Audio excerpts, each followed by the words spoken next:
Robbins, but that's all right. It makes me feel like I know a little something about my audience.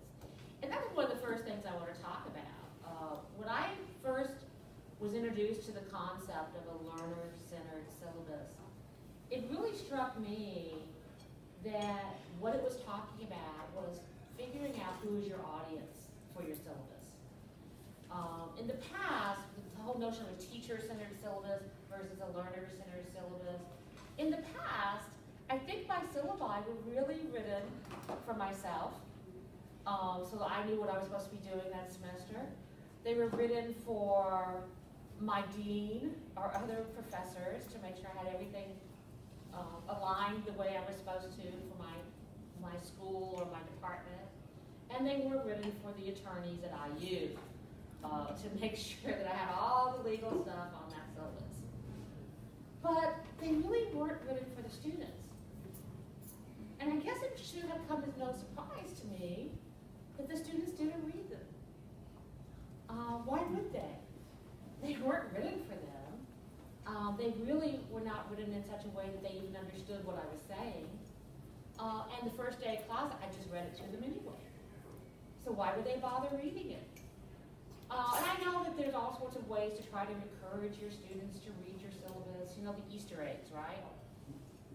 Where you put like little surprises in the syllabus. They have to read through the syllabus, and you say, if you read this, come and say Easter egg to me, and I'll give you 5 points extra credit. And so only those students who've read the syllabus and they find this little Easter egg on the syllabus, they will get the extra credit. And somehow that's supposed to encourage all the students to read the syllabus. Well, I don't know about your students, but my students, what they would do is the first one who found something like that, they just tell everybody. And then everybody would just come and they still didn't read the syllabus. So when I heard about a student-centered syllabus, it was very exciting to me. Because first and foremost, I think a student-centered syllabus is written for students. And it's written from their perspective. And because it's written from their perspective and because it's written for students, what I have found is they're more likely to read it, which is like thrilling to me. But the other thing, I think, is that they're more likely to be engaged. From the get-go, they're more likely to be engaged in my class. So what is it about the student-centered syllabus that's so different from my teacher-centered syllabus? And there are lots of books out there about student-centered syllabi. There are lots of articles out there about student-centered syllabi. But I wanted to just talk with you about 5 ways that you can make your syllabus more student-centered, engage your students, make it more likely that they will actually read the syllabus, and it really almost changes the relationship that you have with your students from the very beginning of your class. So that's what I want to talk about today. And I don't want it to be a lecture. I'm not much of one for lecturing. So I do have sort of a takeaway for you. And we're just going to work through this. There's 2 sides to this takeaway. It's saved a piece of paper. On the back of it is a table. And this is a self-assessment of how learner-centered your syllabus is. I basically just stole it from Cullen and Harris, which is a great article if you haven't read it. But this you can do later. This you can kind of take and look at your syllabi and do your own assessment. What I want to focus on is the table on the front of this handout. These are my 5 things, in no particular order. These are the 5 things that I wanted to talk about with you today. And I'm going to make you talk as well. So I'll try to catch you in between bites or when you just swallowed or something so that you're not having to speak when you have food in your mouth. So one of the first things that I find makes a huge difference for my students are measurable student learning outcomes. In the past, I didn't have student learning outcomes in my syllabi. And then when someone told me I had to, I came up with these really esoteric, abstract things that I wanted to appreciate the history of psychology psychology and understand how psychological theories impacted human behavior and all this. And my students are like, I'm bored. I don't know what you want me to do. Measurable course level student learning outcomes are ones that really help students understand what it is that's expected of them in the course. And some of you probably already do this. Some of you have probably been doing this for a long time. I find that nursing is much more likely to have always had measurable student learning outcomes. And then some people in business and some people in education. But when you get to some of the social sciences, I'm part of social sciences and natural sciences, and arts and humanities, not so much with the measurable student learning outcomes. Now, you may think to yourself, well, students don't really care about student learning outcomes. They don't. But what they care about is feeling like they're being asked to do things that's just busy work. They don't understand why they're having to write this paper or why they're having to do this assignment.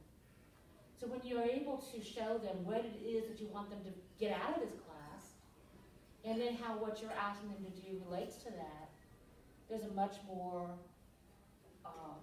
on their part, a much more acceptance of what you're asking them to do.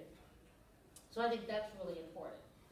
But how you write them is really important too.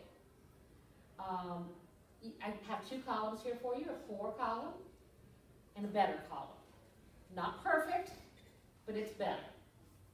So what's wrong with I have 2 course outcomes there. What's wrong with my first one that I put in the 4 column? A lot of negative.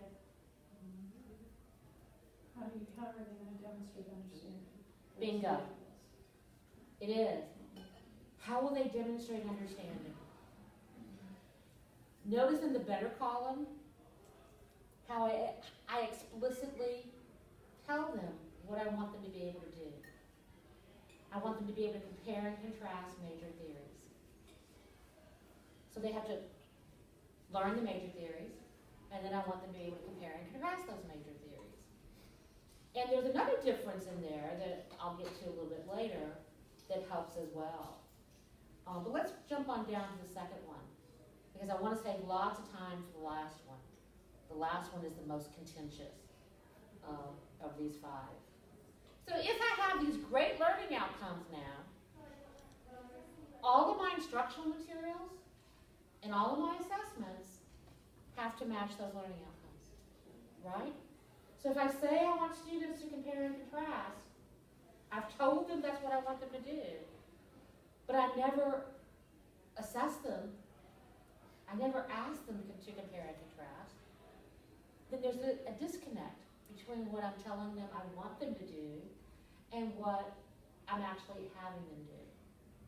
So every one of my assignments has to relate in a very clear-cut way to what I say I want my students to be able to achieve in this class.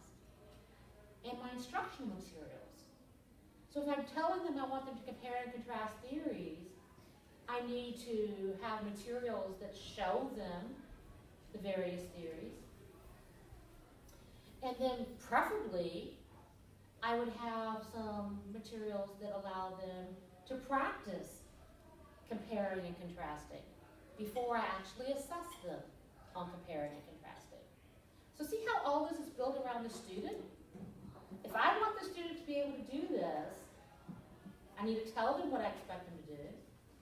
And then I need to make sure all of my instructional materials and all of my assessments actually relate to that learning outcome.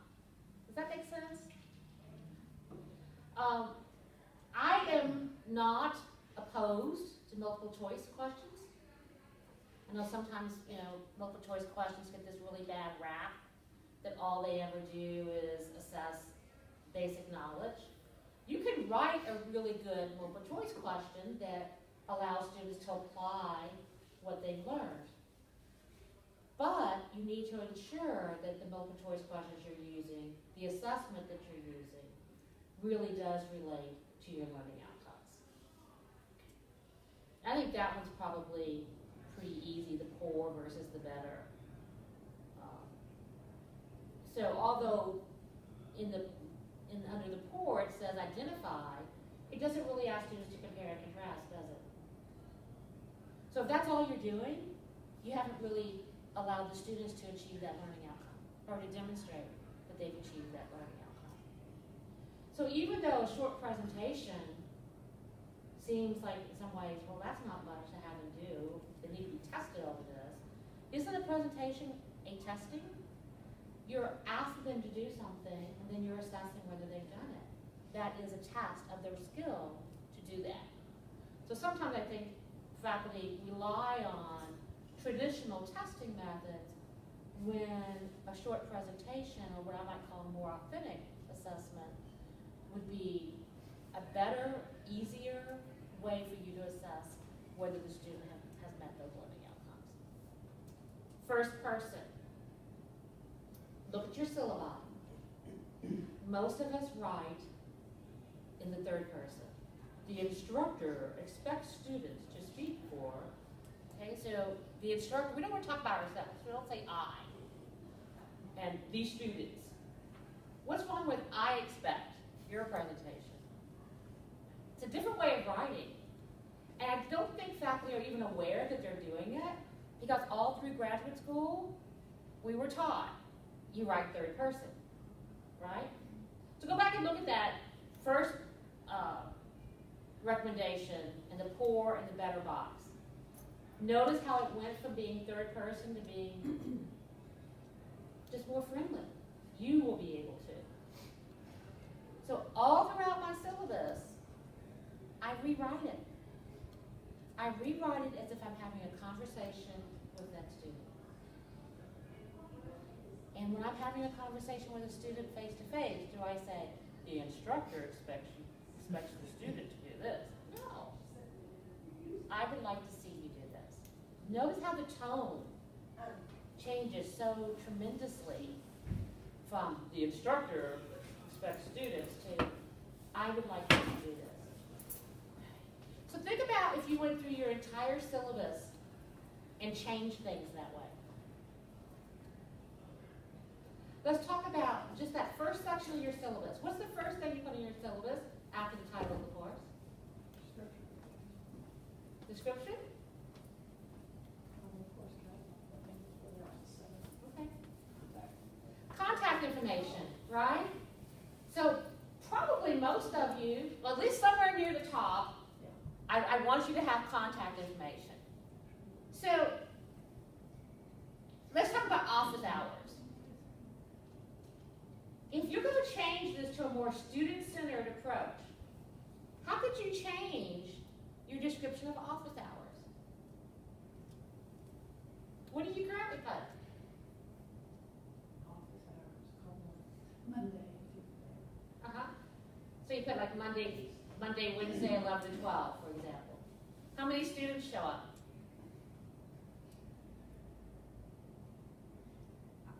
I also try to include that I'm available by phone or email or other methods besides those specific hours on the syllabus. Okay. So you're adding more flexibility, more options for the students, and do you say I'm available? I don't recall. Other hours by appointment. I say don't call me. Yeah. Don't call me. Other hours by appointment. Okay. She's a communication. Yeah, don't call me. So let's talk about what we could do there. I mean, I don't know about you guys, but it was so bad for me. I would have office hours, no one would show up, that I would start scheduling meetings during my office hours. Because, hey. Sometimes I forget if I have an office hour and I just kind of go off and do something. Exactly, because no one shows up anyway, right? So we've kind of been reinforced for not being there as well. So what I did, and what I think we want to think about, is turn that around and make those office hours an invitation to students. I would love to see you. Even if you want to just stop by and talk with me, I'm always available from these times. If you can't make it here, feel free to email me at this email address. So make it more like you're inviting someone to your house. more like you're inviting the student in. Small change, but it's a huge difference. Most of my students, when I made that change, said, wow, I didn't know that you really, were sitting here waiting for me. I didn't know that I wasn't bothering you. That's the thing that I heard most, was they felt like before that they were bothering me. And now they felt like that I wanted them to come see me. It was a really easy thing that I did differently. It didn't take much work. It was just sort of a stock little statement that I now just put on all of my syllabi. But that simple change made a difference in how my students perceived my availability to them. Very simple little change. And so first person is I think, critically important. Positive tone. And if you want lots of examples of positive tone versus negative tone, I've given you a reference here, Tarnish Bridges, and provides great examples of how faculty unintentionally create a negative tone on their syllabus, and how with just a little bit of effort, we can make that a much more positive tone. Like the don't call me, okay? That's kind of like a little bit negative there. Just a little Do bit. you think some people, it's not unintentional. I think some people intentionally put things on their syllabus to intimidate and be in charge. Well, I'm a stranger Yeah. here, so I'm going to be really, give everybody a bit of the doubt. I don't know, but occasionally. But no, I agree with you. I think some people really don't want to be bothered, and they really make everything at their own convenience. The syllabus is set up, their hours are set up to be convenient to the faculty member. But just the language throughout. Mhm. Sometimes. And I think that type of language serves a function. It makes us, it provides us the separation from our students. And I think that some faculty have a lot of difficulty knowing how to take that authority figure, to be that authority figure in the classroom without utilizing these sorts of conventions of separation. And so what I try to do with my faculty is talk directly about how can you maintain your authority in the classroom without coming across as being off-putting, without coming across as being cold and uncaring about your students.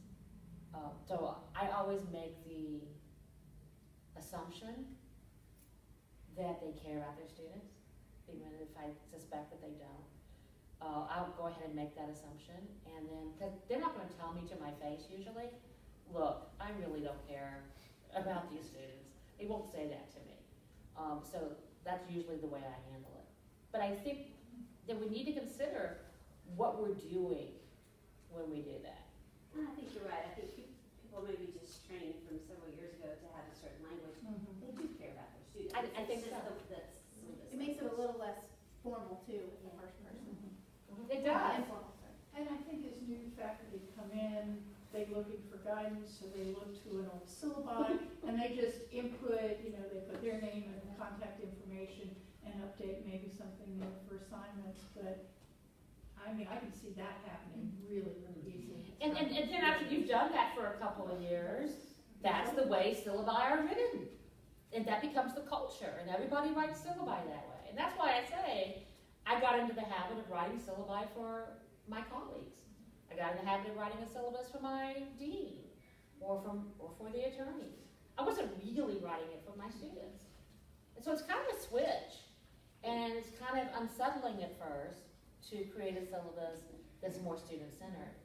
But these are easy things. These are things that we all can do to make our syllabus move a little bit more toward being student-centered. The positive tone, if you read those two, which one do you think is more positive? I think it's pretty clear. And yet, I haven't changed that much. I only changed a few words. I think some of the negativity in syllabi come about as that same syllabus has evolved. So you're teaching a class and something happens in that class, or students do something, and then you're like, oh, I need to make sure that this doesn't happen again. And almost, you can tell that the instructor's bad when they And so, I want my syllabus to evolve too, but I have to be careful. I seem to have a more sensitive group of students, and so You teach communications? I teach business. Business. And so they,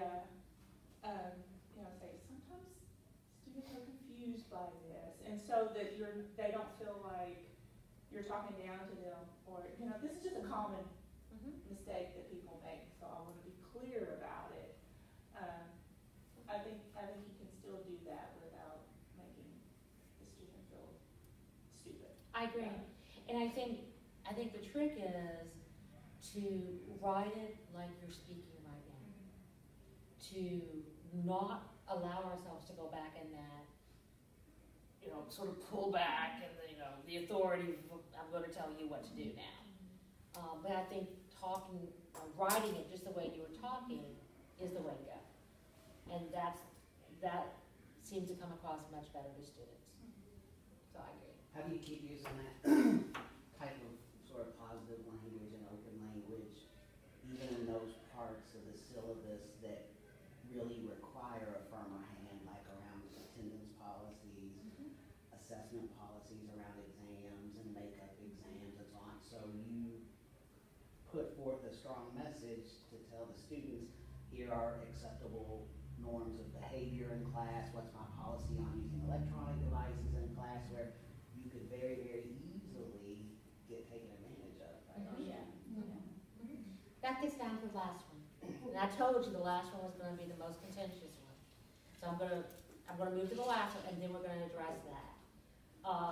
Sharing control. One of the things that is different about a student-centered syllabus from a teacher-centered syllabus is that a teacher-centered syllabus, the teacher makes all of those decisions. The teacher is in charge of everything you just talked about. What the teacher's expectations are, what the rules in the classroom are, what the assignments are. Every single aspect of the class is dictated by the professor. When you're dictating every single thing in a class, it's a little bit hard to come across as anything less than a dictator in the class, because you are dictating everything. So a student-centered syllabus leaves some flexibility for students to have a little bit more control over what is happening in this class. Now, this is where it gets a little bit contentious. Some faculty are perfectly comfortable giving students lots of control in the classroom. Other faculty are like, no way, I will dictate everything in the classroom. I'm more of a balanced person. I'm one of these people that thinks that, okay, I see the point, and these are areas where I can allow some flexibility. These are areas where I can allow students to have some control. But I am the professor, and there will be rules. I'm the authority person, and I will dictate certain policies in this class. So this is a place where you have to kind of make the decisions for yourself. But my approach and my advice would be to move yourself more toward the middle with easy things, which I'm going to share with you, and not go on either end. Okay, so let me just share a couple of things about how to do that. So, and that's why I asked you whether you taught online or face-to-face. We call it face-to-face, sounds like you guys call it seated. Same thing. In my online classes, one of the things I had to decide right up front, and all faculty have to decide this, is when will things be due? And how will I handle it?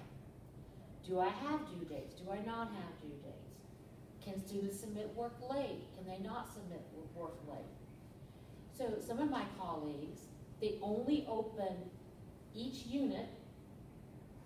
So they open the unit on Monday morning, they shut the unit down on Sunday night. So the students only have access to the unit for that week. Everything has to be submitted during that week, or they get a 0. It's one way to do it. Faculty choice. I do it a little bit differently. I have due dates. Every single week there are due dates. But I leave all the material open from the first day of class. So students could go in I have to open a month ahead of time. But students could go in from the first day of class, look at all the materials in the entire class, and work ahead. I'm providing the students some flexibility. Yeah, No, go ahead. I was Okay. said you grade ahead, but that's a whole other conversation. Yes, I do. Okay. I actually do. I also tell students that there are due dates, very specific due dates. But I let them submit things late. But if they submit things late, there is an automatic penalty. And then there is a final due date by which they can never get any points again. That's it. That's the final due date. So once again, I've built some flexibility into the course. And with the other thing that I do, we use Canvas, which is, I know you guys use Moodle, but they're all the same. They're all learning management systems. So I tell students that when they submit something in Canvas, that's what they want me to grade. So if they submit it through Canvas, I'm going to grade it. But if they want to do a rough draft, if they're not sure about whether they're doing it correctly and they want a rough draft, I allow them to submit rough drafts to my email address. And I will work with them on rough drafts repeatedly. They could submit 20 rough drafts. Do any of my students do it? No. I occasionally get 1 or 2 rough drafts, but that's the extent of it. But what I've done here is I've built flexibility for the student. And the student can then take more control over the class and their performance in the class. So the student could submit rough drafts, get feedback, and then submit it. If they need to, they can submit it late.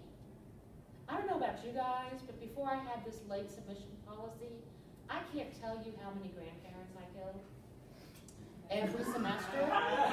Right? I mean, I don't know about you guys, but I would have this, this semester, I killed 2 of this person's grandparents, and the same student next semester, I killed 2 more. I don't know how many grandparents they had. I don't kill grandparents anymore. I think it's lovely.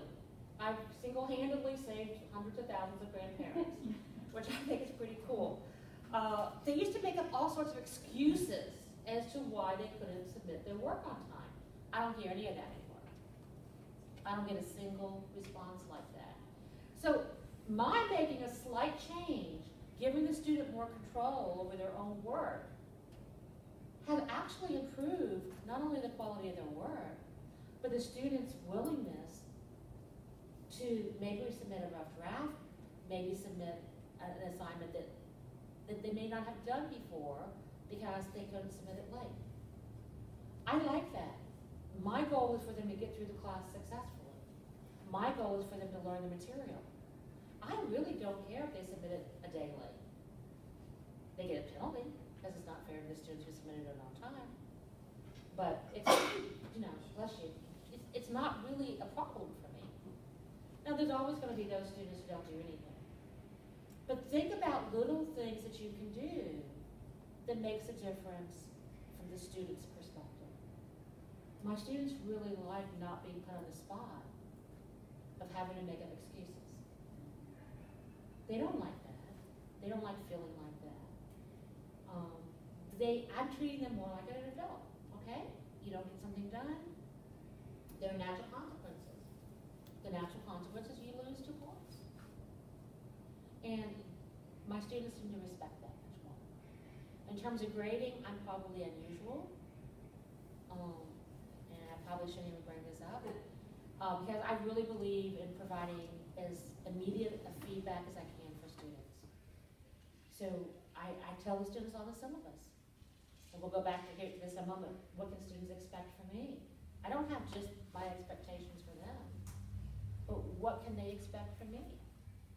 And one of the things I do is I tell them, if you send me an email and I don't respond in this amount of time, I didn't get the email.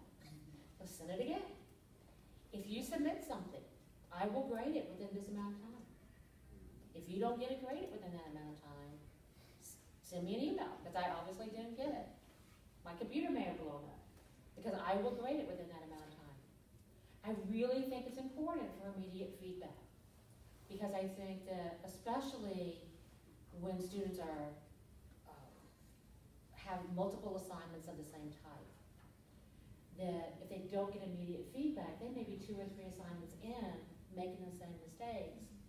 And it could have been resolved much earlier by more immediate feedback. So I'm a big believer in that. But in terms of this sort of a student-centered control, student-centered syllabus, I have a table on every syllabus. What I expect from them and what they can expect from me. And I think that's really important. They can expect me to grade things promptly. They can expect me to respond to their emails promptly. I mean, I hear horror stories of students who submit a paper and it's not graded for 2 weeks. How can you do that to a student? This is about the student learning. And I don't think that those types of policies make sense.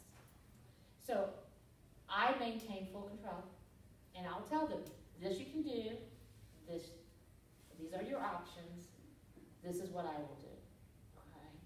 So sometimes I think that breaking that down, balancing that out a little bit can be very helpful and gives them sort of a sense of that. The other thing I do is sometimes I let them make policies. For example, when I teach face-to-face, I make the policy no electronics in class. Thank you for coming.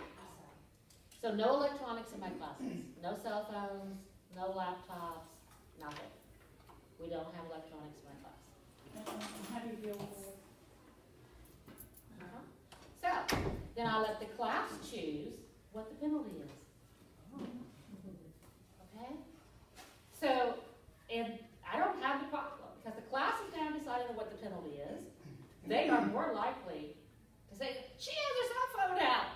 Because, and I guide what the penalty is. I say, my past classes decided that if anyone had electronics out, that they had to bring cookies for the entire class. And so they typically decide on cookies or brownies or things like that. So I'm still controlling the parameters of the policies.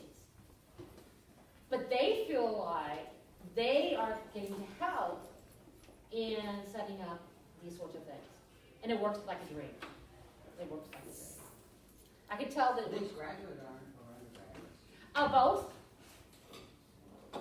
I cannot see any of my undergraduate students saying that there should be any penalty at all. It works For best. having electronic devices out. It works best with my first-year students.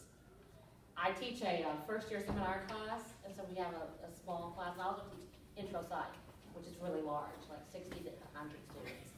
And so for both of those, I use this policy. The first semester I used it, I think I was nervous. There was a little bit of a challenge because I was like, okay, my God, this is not going to work. This is just going to be horrible.